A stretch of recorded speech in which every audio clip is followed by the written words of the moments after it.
So, the beginning of the year, I was feeling pretty confident. I was like, wow, last year I did so well and I read so many books and I was really on top of things. I think I read 86 books, maybe. I don't really remember. But my goal was 80, so I was like, okay, I did really well. Do you know what? Look at me go, look at me go. Why not challenge myself? Let me read 90 books this year. And I was off to a pretty strong start, kind of. I got through, I want to say, 5 or 6 books in January. And then I got to February.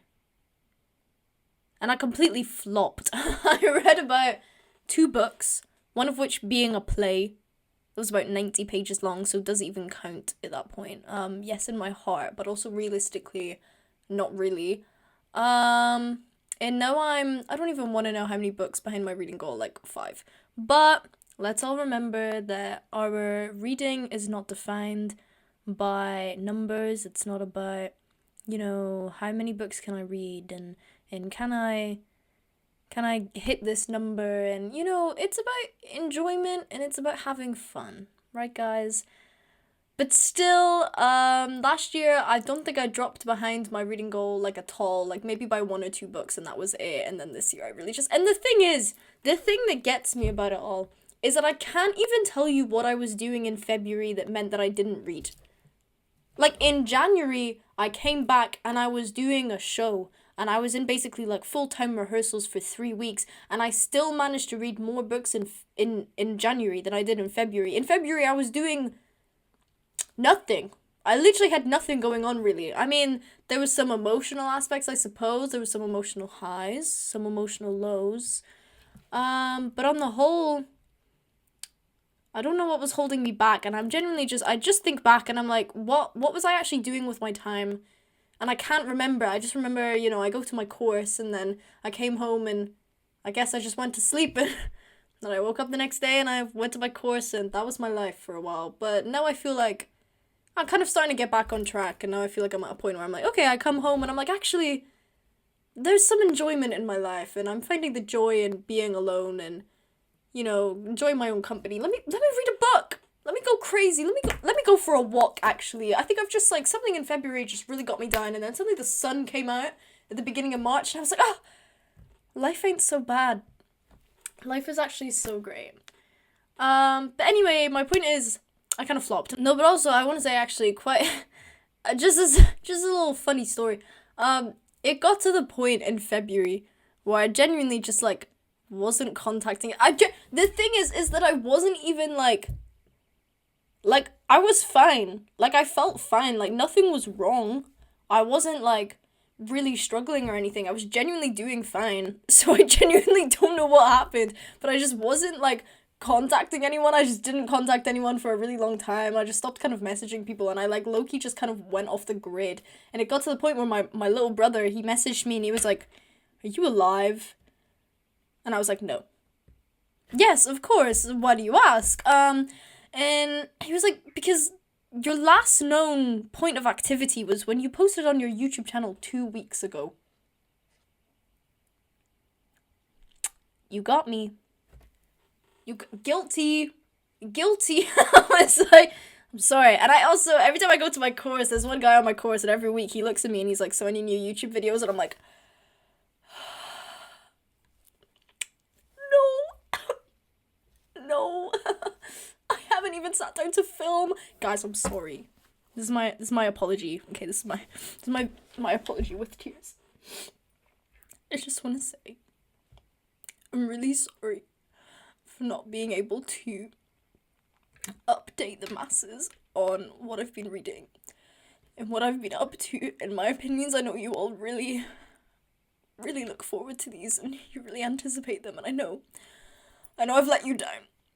And for that, I just want to say I'm really sorry. Now, you might be thinking, Katie, 8 books to have read in 2 months is actually really good. That's really impressive. And I think in some regards, yes, I acknowledge that a lot of people probably wouldn't be able to achieve such a feat.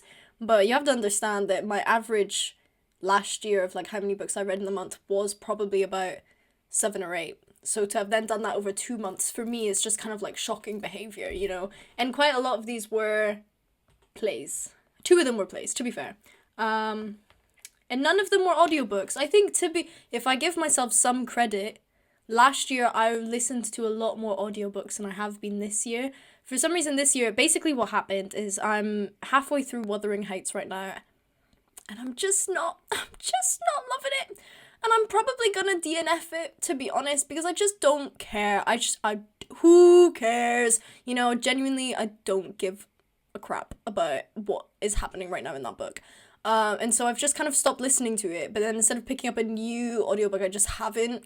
So I suppose that maybe explains part of why I've flopped so much so far. So, you know, credit where credit's due. But anyway, today I'm just going to go through all the books I read over the past 2 months and give you guys a little reading wrap up. What have I been up to? What have I been reading? What were my thoughts? Etc. etc. Anyway, should we get on with it? I think we should. So, the first book I read this year is a sequel to a series where I read the first one years back. Like, I want to say 2 or 3 years ago, probably. Oh, wow. Probably 2022. That's crazy to say. So yeah, about 3 years ago, and like I bought the first one, and then I didn't buy the sequels. And I've talked about this before, but when it comes to like series, I hate, what is the plural of series? I make it up every single time, and I try and just say it with confidence and move on, but I actually can't. Like, what is the plural of series? Series is, it doesn't work. I swear it's just series. Serai? I swear I've probably also had this train of thought on this channel before. I swear if I go back and I look at one of my videos, I've probably done this exact same thing, but it genuinely gets me every single time. What is the plural of series? Anyway, when it comes to series, if I don't have the full set, chances are I'm gonna read the first one and I'll very rarely come back to the rest, because a certain amount of time will pass in which I'm like, oh yeah, I'll buy that at some point, oh yeah, I'll buy it soon, and then I never buy it, and then eventually so much time passes that I'm like, do you know what, do I even care to finish it? And oftentimes the answer is no. But I'm getting a little better, and so I read the first one, and then I bought the second one, and then eventually the third one came out and I bought the third one, but I still hadn't gone and read the second one. So I finally read the second one, and I was hoping to finish them both before I came back to uni, but in the end I was still reading this one by the time I was travelling back to uni and stuff. So I finished it at uni, and I don't have the third one on me because I ended up bringing, like, no books back from home with me. I think I brought one. Anyways, kind of irrelevant. So the book I read, I just realised I said all of that, I haven't even told you what it is. So it's the Deathless series. So if you've heard of... What's the first one even called, actually? The Gilded Ones, by Namina Forna. But I read the Merciless Ones, funnily enough, by Namina Forna. Forna? Sorry, I don't know why I said Forner. Anyways, I'll read you the blurb of the first one to give you an idea of what it's about. Because I've realised every time I try and explain what a book is about, I just do it really badly. Because I don't even know, I just can't help but yap. I can't help but waffle to my heart's content, and it just ends up taking up so much space. I'm editing the video and I'm like, okay girl, like, what are you even on about? And also sometimes I then just forget to tell you what the book's about. So I'm like, if I sit down and I'm like, no, I have to read you the blurb, then we can all know and acknowledge like what these books are actually about, instead of just listening to me be like, I think it was about this and there was themes of, like, girl, you don't know what you're on about. You actually don't know what you're on about. Anyways, so I will read you the blurb. We have 16-year-old Decca lives in fear and anticipation of the blood ceremony that will determine whether she will become a member of her village. Already different from everyone else because of her unnatural intuition, Decca prays for red blood so she can finally feel like she belongs. But on the day of the ceremony, her blood runs gold, the color of impurity. And Decca knows she will face a consequence worse than death. Then a mysterious woman comes to her with a stay in the village and That's grammatically incorrect. Okay, Goodreads, thank you very much. Then a mysterious woman comes to her, basically with 2 choices, but they missed that part out. Stay in the village and submit to her fate, or leave to fight the emperor and an army of girls just like her. They are called Alakai, near immortals, with rare gifts, and they are the only ones who can stop the Empire's greatest threat. Knowing the dangers that lie ahead, yet yearning for acceptance, Dekka decides to leave the only life she's ever known. But as she journeys to the capital to train for the biggest battle of her life, she will discover that the great walled city holds many surprises. Nothing and no one are quite what they seem to be, not even Dekka herself. So, as far as I can remember, I really enjoyed the first book of this series. It was a while ago, and so I kind of have this thing of like, did I enjoy it because I was a lot younger? You know, we're talking like 15, maybe 14, 15, like 14, 15, 16, that kind of age range of my life, in which, you know, my opinions of what was good and what was bad are probably a lot different to me now. So is it like, is it just the skewed perception of youth telling me that I enjoyed the first book and it was good? Or was it actually good? I don't remember. It's been so long. But let me just say, the second one I really didn't enjoy as much. In the end, I rated it 3 stars, I think. And on the whole, I just felt that the plot was very kind of just all over, like, not the plot, well, yes, the plot. Okay, elements of the plot moved really quickly, but it was the pacing that I mainly had an issue with. The pacing was just kind of all over the place, and it was very, oh, I'm so sorry. It was just very, like, it just moved so quickly at points, and then it was like, it would be like, go, go, go, go, go, and then it would just kind of come to an abrupt stop, and then it would be like, oh my god, we're family and we love each other. Okay, let's go, go, go, go, go, and, like, there was just all these moments where, like, you could really tell the author was trying to, like, have, like, moments of found family and connection and friendship, and then, like, the romance kind of subplot as well, except the couple's already together because the romance subplot was in the first book, and then they got together, so now they're just kind of together. So then there's just the elements of, like, okay, their relationship and how they're doing, and oh, her friendships, and then those moments were just, they just kind of felt forced. They didn't feel organic. They felt like she'd written those moments, and then she was like, right, now I have to put them in the book somewhere. Okay, let me just shoehorn it right in there. Let me just shove that one right in there. And let me just put that one right in there in the corner. I think that'll work really well in the middle of that battle, you know? And yeah, it just was very much like if I had to summarize the book, it was like, okay, big important battle, running away, moment of friendship. Wow, we love each other. Okay, and now we're on the go and we're traveling and we're gonna kill someone or something's happening and we've got to hunt this person down. Okay, we love each other. Oh my god. Oh, and now we're going to battle. Now we're going to battle. Oh, let me kiss in the battle. You know, and that just kind of was how the book felt. But like written not well. Like I feel like generally maybe you could argue that is the plot for most like fantasy books. But at the same time, I feel like normally their pacing is a lot better, like, but this just was like so much happening all at once. And also it was so much of like, how do I explain? So much of her just finding things out, right? The main character finds these things out, like she gets some crazy vision, and then she turns to everyone else and she's like, guys, everything that we've ever known is a lie.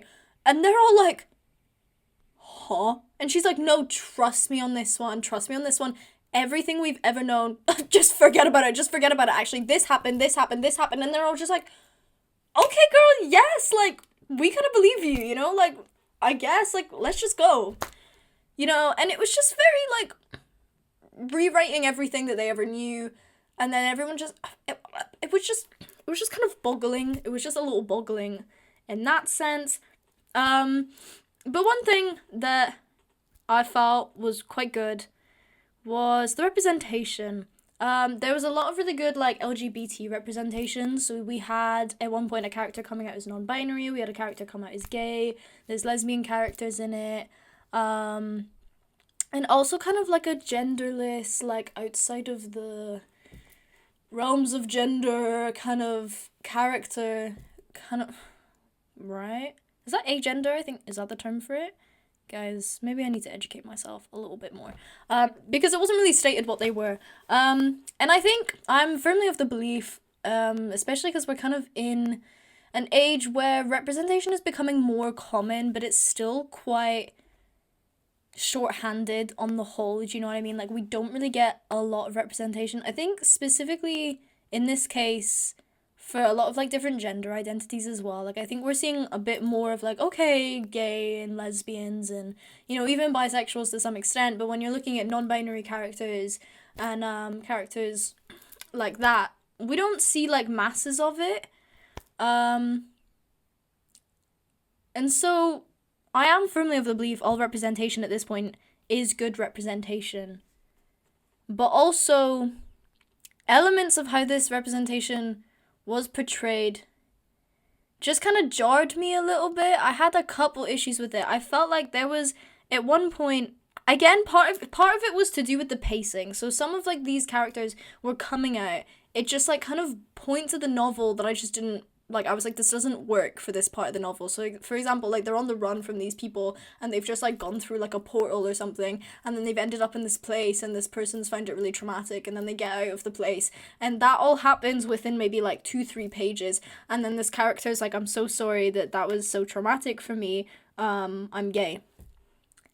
And you're like, but they're still technically like kind of on the run and everything, and then they're all just like, oh my god, like, that's okay, like, we love you, we're so sorry that happened to you. And then they have to keep, like, being on the run. Do you know what I mean? Like, it just didn't quite work for that moment. And then when I tell you that we, like, never really hear from that character again, like, he maybe gets mentioned a couple of times after that. So it was just kind of like, I was like, was that just representation for the sake of representation? And then it was just other kind of things like that. It was also the kind of thing where every single character kind of like had to come out in a way. And I quite like representation, I think, when it's like you don't have to establish it and it doesn't have to be a spoken conversation. It's just like someone like, you know, say like a girl gets with a girl and everyone's just like, okay, like they're in love. And they just move on, and it's not this spoken thing of like, guys, I'm a lesbian. And maybe that just comes from some sort of internalized thing, because I would say, like, as a person, I do struggle with coming out, and so maybe reading about people coming out, I just, like, didn't, like, gel with that for some reason. But, and in some cases, like, obviously, you kind of have to. So with the non-binary character, previously they'd been going by she, her pronouns in the previous novel. And so in this one, obviously, it is that kind of conversation where it's like, okay, like, I just prefer to go by they, them pronouns. And everyone's like, okay, sure, that's fine. And you move on. Like, in that case, like, yes. But in other cases, I was just like, what? Oh. And it also was just kind of happening, like, sorry again. And, like, a lot, like, in increments, it would be like, oh, this action, and then, like, someone comes out, and all this action, and someone comes out. And I was just like, is this just representation for the sake of representation? And that's not bad. Again, all representation is good representation. But the way it was written just kind of like jarred me slightly, and I was just like, oh, okay, like, and now we have another queer person, or another, you know, outside of the gender binary person. And we're just like, okay, like, you know, I'll take it. Let's just keep going. But I think a lot of that again was to do with the like the way that the pacing was written. So it's not me coming for the fact that they put representation in it, not at all. I think it's really good to see and really good to have. But it's also the fact that, like, it all came up in the second book. Like, I don't remember that really being a thing in the first book. I think there was maybe in the first book, like, a mention of, like, oh, and two of the girls that I share a bunk with, they've started, like, becoming closer recently, and I think they're in a relationship, and as a reader, you're like, okay, cool, sweet, and you moved on, and then it was, like, all of a sudden, you're in the second book, and she's like, right, I gotta put all this representation in here, I gotta tick all the boxes, you get to go in, you get to come out, you get to be this, and I was like, where was this in the first one? Do you know what I mean? Like, I feel like if it was that kind of thing where you just had a character and you just referred to them as they, them, the whole book, therefore inferring to the reader that this person is non-binary because you never refer to them by any other pronouns but they, them. Do you know what I mean? It's kind of organic and it's kind of natural. And if you just started everyone off on the get-go with these kind of things, instead of being like, guys, actually, I'm now this, just so we can get some representation brownie points. And obviously, like, maybe that's harsh to say because people do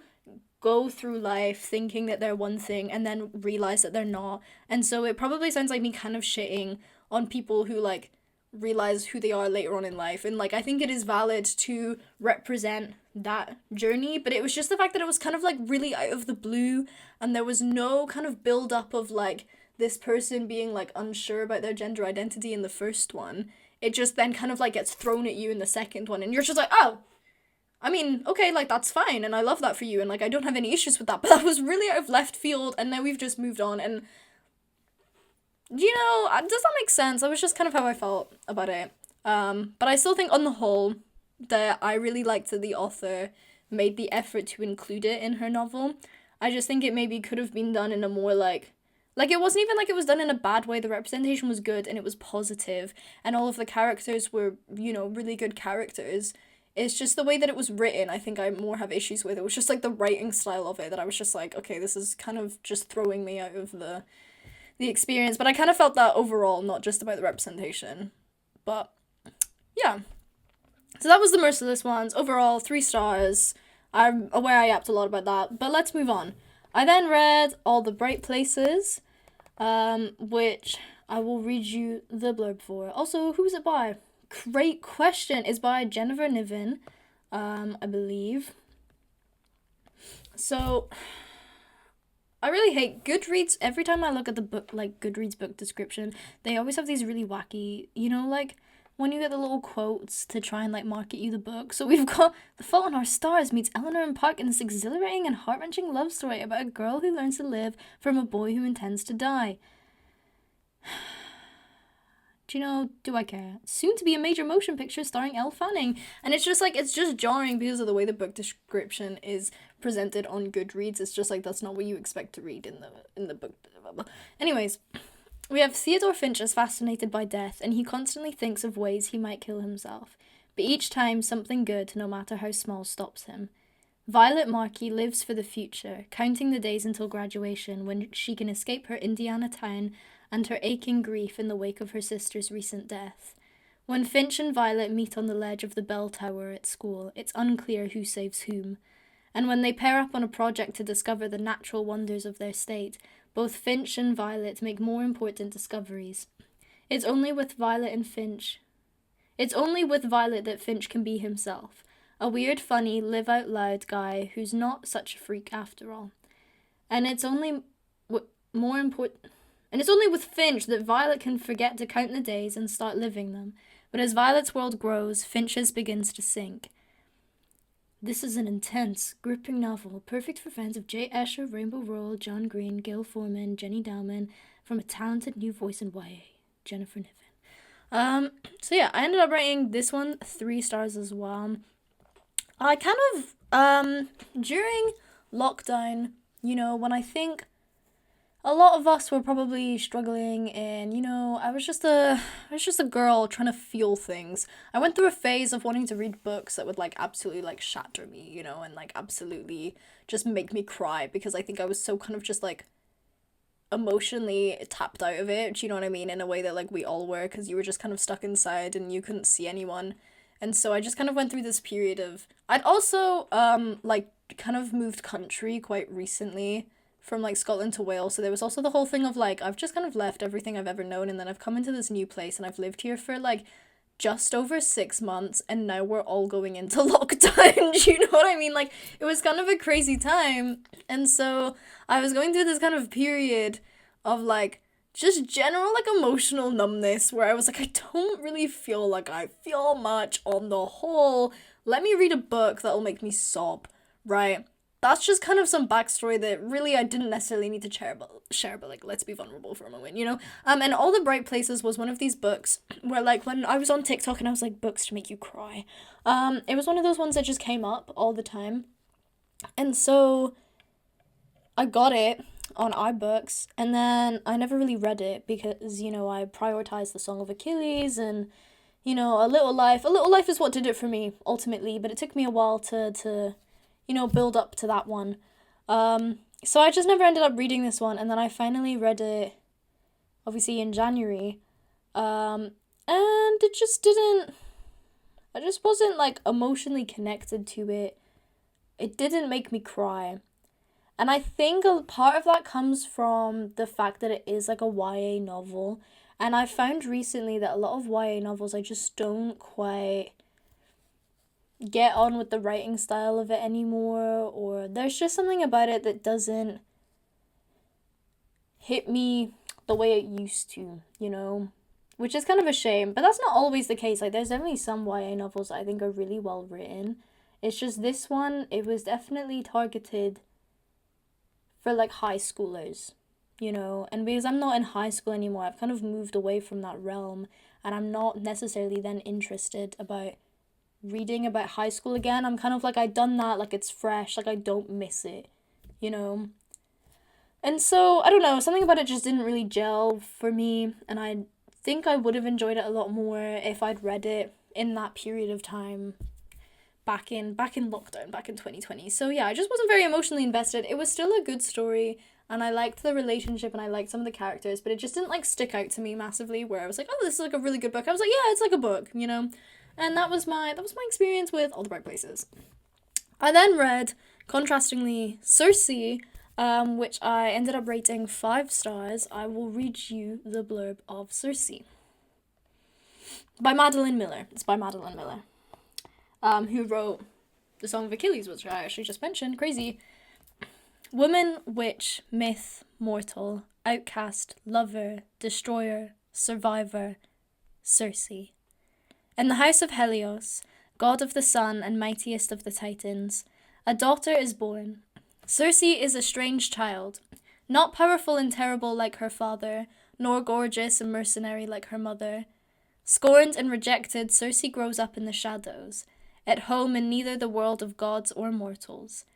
But Circe has a dark power of her own, witchcraft. When her gift threatens the gods, she is banished to the island of Aiaia, where she hones her occult craft, casting spells, gathering strange herbs, and taming wild beasts.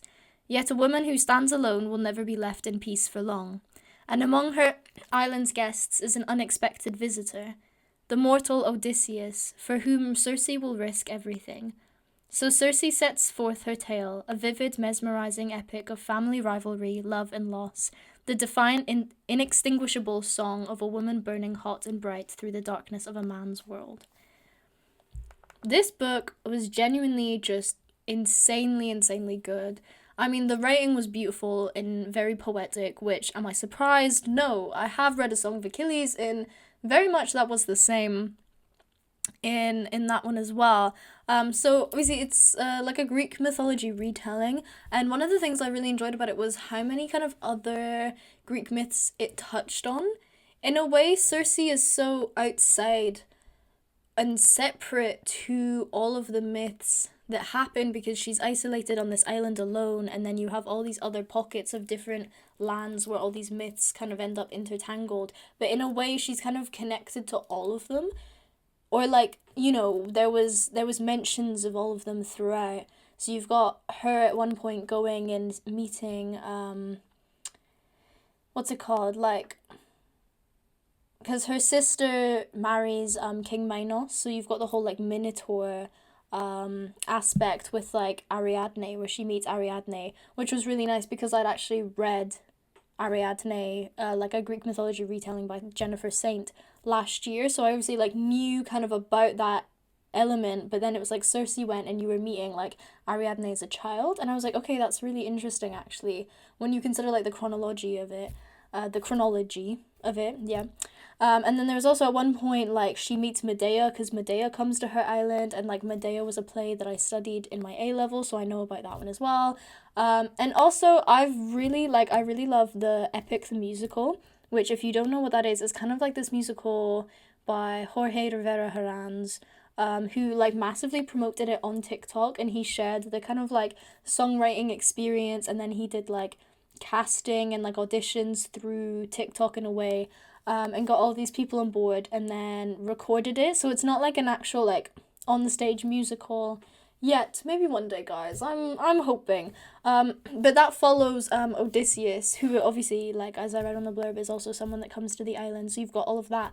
But yeah, in that musical, there's like a Circe saga in which obviously because Odysseus does go to Circe's island, there's like a saga that kind of tells what happens there. So I already knew bits about Circe, but like that was my first encounter with Circe was through Epic the Musical.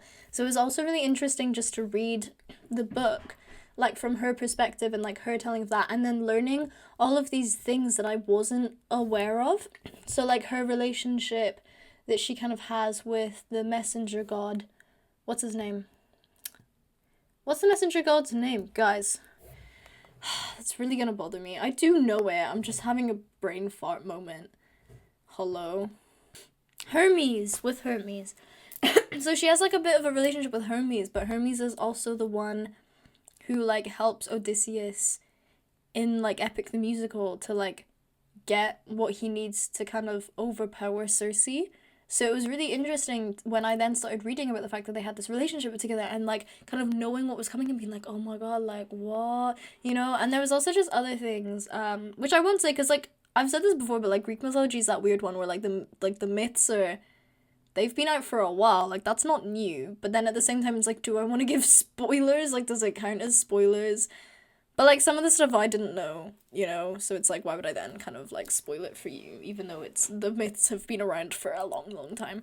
But yeah, so I really enjoyed seeing like the interweaving of all of that. But I also just like, on the whole, what made it like a 5-star for me was just the way that the themes were explored, like the themes of feminism and like women overcoming men, but also the thing of like, with the like god thing is like a element of it as well, and the like gods versus goddesses, but then also her being like witchcraft and stuff, and there was just so many themes, and there was quite like a, almost like a through running theme of her not necessarily being connected with like being a goddess and stuff, and then like the way that that kind of gets like resolved at the end, or like what happens at the end with that, I just really liked how like it all kind of felt like it really came together, and it all just felt like the story, it was written so beautifully and then it just ended so well, if that makes sense. And I was like, do you know what, this is a 5-star read. Oh yeah. So I read The Pumpkin Spice Cafe, which was a romance book, but not to be vague, but if you want to hear about my opinions on that one, I actually made a video in which I did a bit of a reading vlog of me reading that. So I'm actually going to be a little gatekeepy, and I'm going to say I'm not going to tell you what I thought of that book. If you want to know, go watch that video, because I really like that video. It's actually like my favorite one that I've posted so far. I really amused myself, and I was like, yeah, that was fun. It was fun to film, fun to watch. Go watch it. Thank you. But I did read that one. That was 3 stars. I then read Bright Young Women. Bearing in mind we're still in January, but I read Bright Young Women by Jessica Knoll. This book is about a Saturday night in 1978 in Florida. In the middle of the night, a man breaks into a female student dormitory. He goes from room to room and kills several residents. He will soon be known as the most famous serial killer in the USA, but he was observed committing his crimes.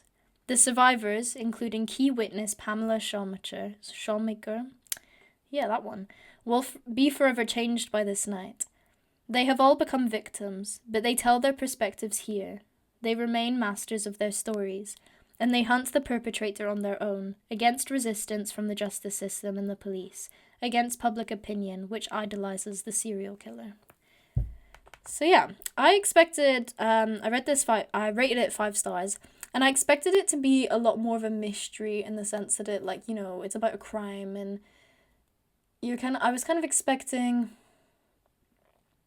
elements of, you know, we're trying to figure out who the killer is and blah, blah, blah, but you actually know who the killer is very early on, and it instead follows women trying to navigate the judicial process and the kind of, you know, the journalism of it all, and it's not quite politics, but like the law, like women versus the law, you know, and it follows that process, which was just really interesting to read, and I felt like it really navigated the themes of that very well. Themes being like the crime and the feminism and the law and the judicial process and stuff, and how all of that interconnected, and you have these women who obviously aren't being, like, they're being believed but not to the full extent, and then you've got this man who, you know, he's gone and killed all these people, and eventually he ends up in court, and then he decides to represent himself in court, and you have all of these people being like, oh, he's so clever, he's so clever. But then the narrator and the perspective that you're following is like, actually, he lied about like his grades to get into this uni, and then he went to this uni and he did like one course and dropped out, and then he went to this other thing and lied to get into that as well. And actually, like, basically, like, he's not clever, but because he's a man, everyone's like, oh, he's so clever, he's so like we love him, we idolize him and stuff, which you do get with serial killers and stuff, like, and you do get with people just being like, oh, but these men and oh, isn't he so fit? And guys, come on. And so it just really handled the themes of that really well. There was also like a queer character in it, which felt really natural and organic, and I loved that and the representation of that.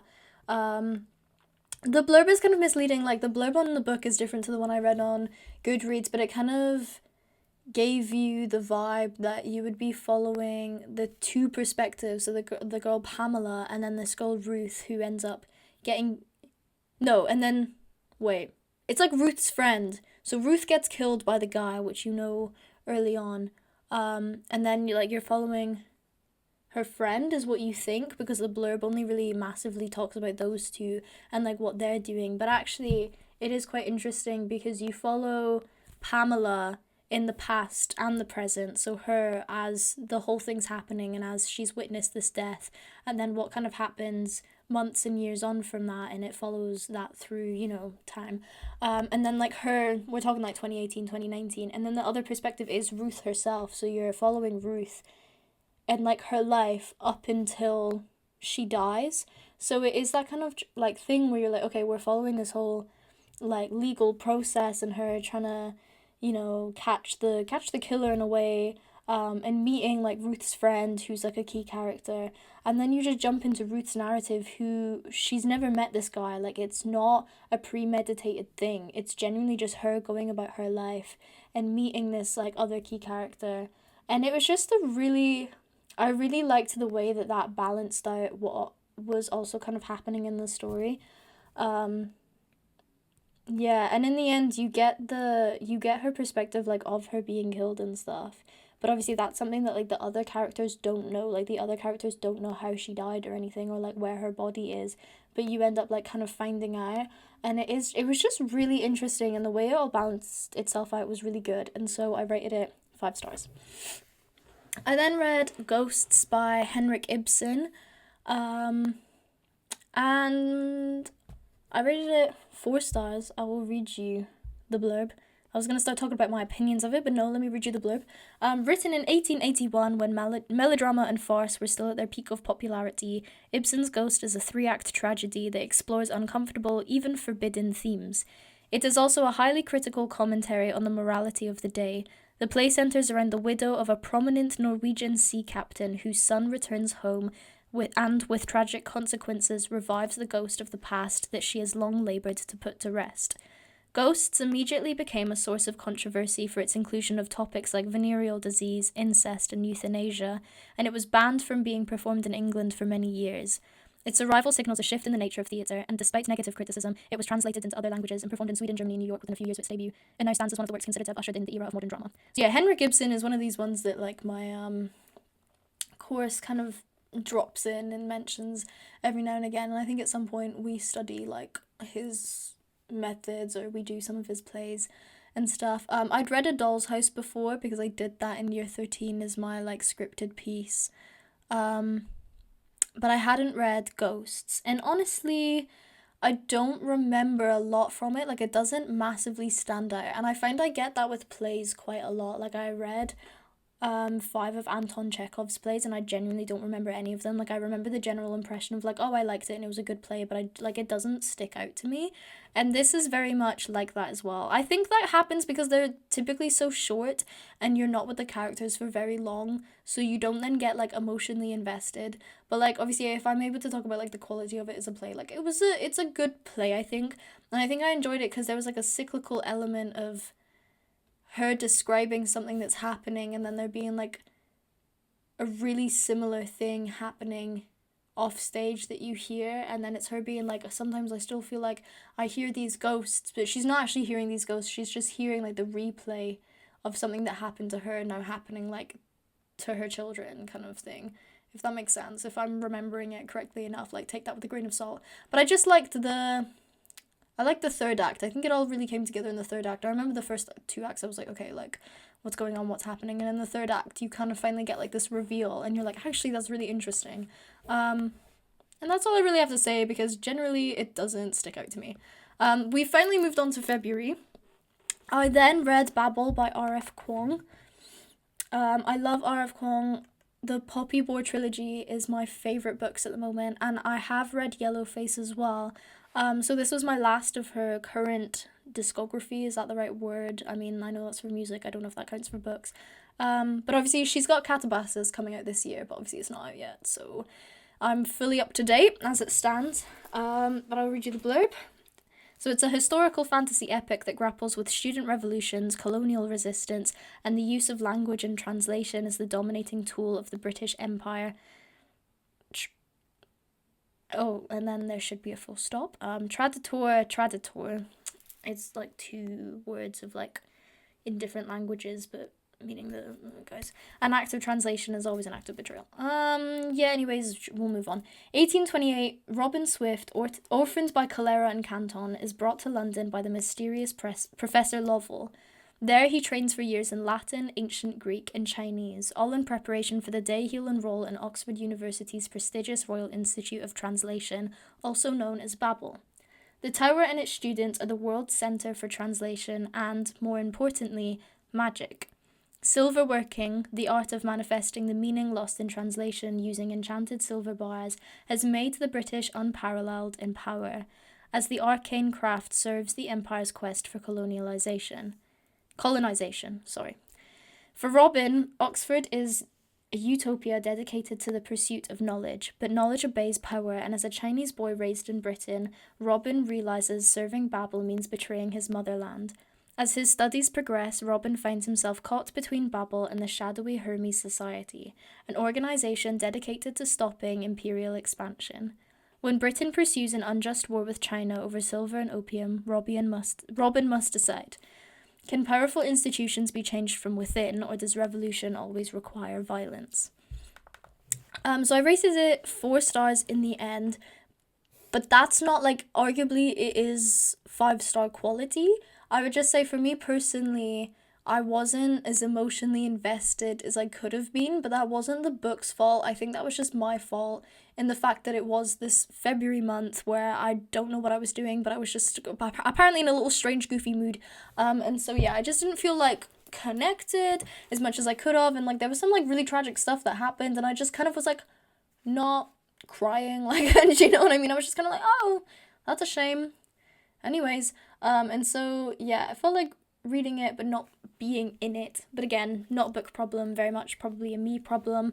But I would say it's an incredible book. The characters and the relationships are so nuanced and interesting, and I think it's one of those, like, for me, I found that with the themes of it, it is one of those books I think everyone should kind of read, because it's got those themes of like racism, colonialism, feminism, colonization.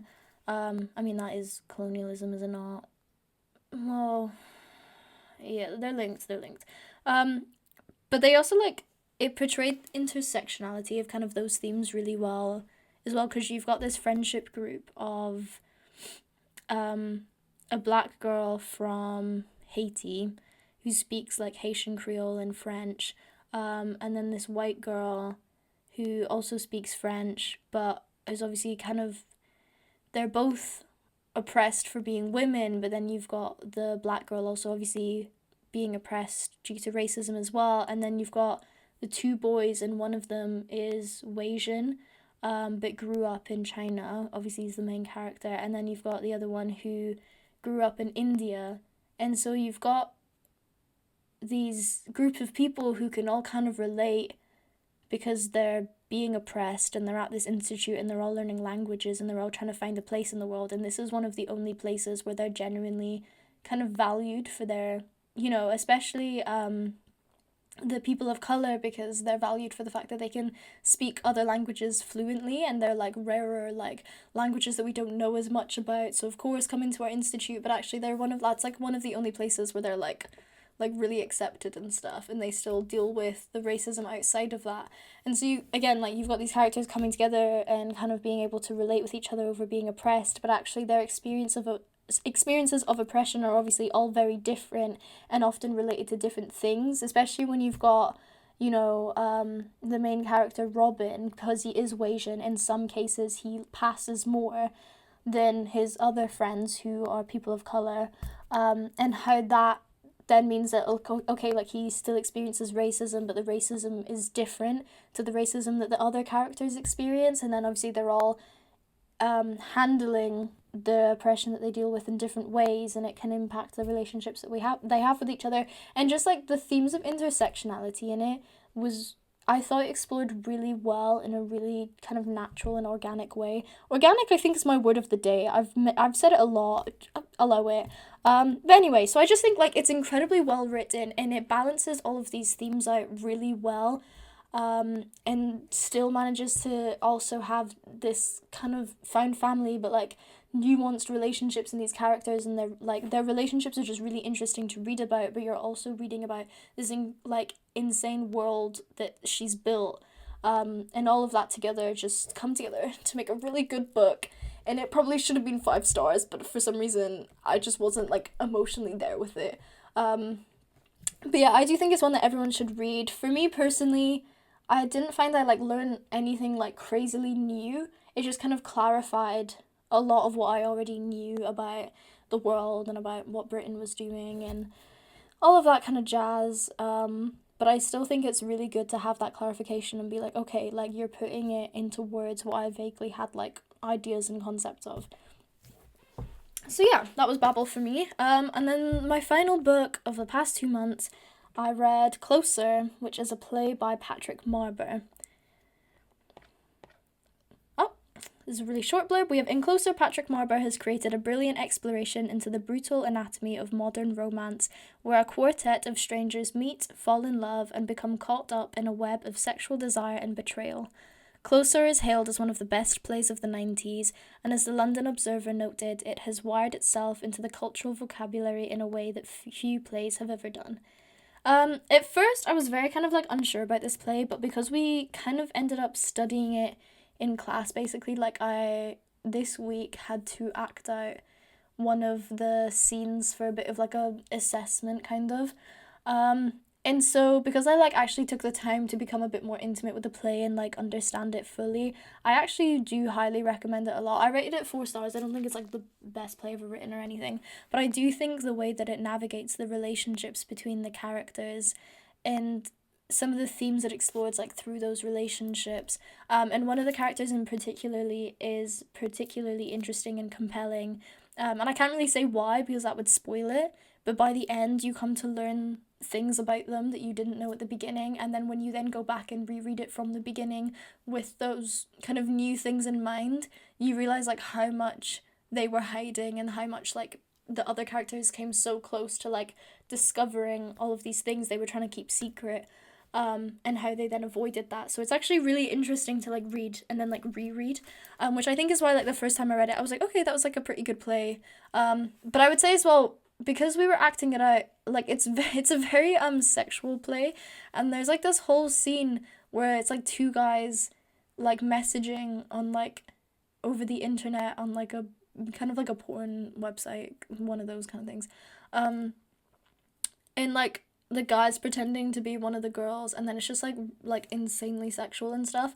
And because obviously I'm in uni and I was reading it for uni and we were gonna act it out, I think the first time I read it I was so focused on how sexual it was, and I was like, how does he, like, there's a scene where like because one of the characters is a stripper, and there's basically a scene where one of the characters strips for the other one, and so obviously you're sat there reading it like, am I gonna have to act that out? Like, what is it you want me to say in front of a room full of all of my classmates and you, my teacher? Like, so the first time I read it, I was so like, oh, this is really sexual, that in the end, that's kind of what I took away from it. But once I was able to kind of like be like, okay, this is fine. This is something that we're now doing as a part of my course, I guess, and like let me adapt to that and let me wrap my brain around that and like, okay, this is fine. I'm chill with this now. It's okay. Once I then went back through and read it through, I was able to appreciate it more for the relationships and the nuance of the characters and stuff, rather than just being like, oh, I'm gonna have to act this out. What? And in the end, I didn't have to act out anything too crazy, and you know, it was all very good and safe, and like we're fine. And yeah, that was how I felt about that. 4 stars overall, and those are all the books that I read in February and January at the start of the year, the winter seasons, if you will. Just to compare, out of curiosity, I thought I'd now talk about all the books I bought. Actually, I didn't buy too many. I thought it would be interesting, like a funny comparison to be like, and this is how many books I read versus how many books I bought over the past like 2 months. But actually, in the end, I don't think I bought too many. But I did get the City of Brass trilogy, and I downloaded Chosen Ones by Veronica Roth. I got Medea by Rosie Hewlett, Butter by Asako Yuzuki, Goodnight Tokyo by Atsuhiro Yoshida, and then I recently also got 4 new books. So I have then bought 1, 2, 3, 4, 5, 6, 7, 8, 9, 10, 11 books since the start of the year. And I've only managed to read 8, and I already had quite a lot before that. So I just thought I'd bring that up because it's quite funny that I'm like, you know, I'm just constantly trying to catch up with myself, and I just keep loading on the amount of books that I have to read, and then I just not reading at a pace at which I'm currently buying them. But I only buy them if I see them in like a deal. Okay, it's not my fault. It's not my fault that I went charity shopping last week and I came back with 4 new books, because I then read one of the ones I bought. You know, the charity shops blessed me that day, and I'm sorry, but I only spent like £4 on them. Like, I'm managing my money well. It's just that the books were there, and I couldn't not get them for that price, you know? But anyway, I hope you enjoyed this video. I hope you're doing great. Let me know if there was anything fun that you read in these past 2 months. I'd love to hear about it. If you made it this far, thank you so much, you absolute angel. Thank you for your love and your support, and for, I don't know, finding me amusing enough that you wanted to watch this. I would say that I'm gonna try and be more regular with my uploading again, but realistically, guys, I know myself, you probably know me well enough to know that that's maybe not the case. My course is a 9 to 5 every single day of the week, except for Saturday and Sunday, and sometimes I just want to get to the weekend and have a break. Is that a crime? No, thank you. But anyway, this month, I'm so much more back on track, so the next time I do one of these videos at the end of April, I'm probably gonna have like double the amount of books to talk about, and it's probably gonna be double the length, but that's the fun of it, right? You know, and maybe I'll catch up with my goal, maybe I'll stop being 5 books behind, but at this point, I've just set myself up, you know? And I'm just gonna have to live with it now, but that's not what matters. It's about having fun and the taking part that counts, right? Anyways, I'm gonna stop yapping, and I'm gonna go. But thank you so much for being here with me today. Love you all. Goodbye.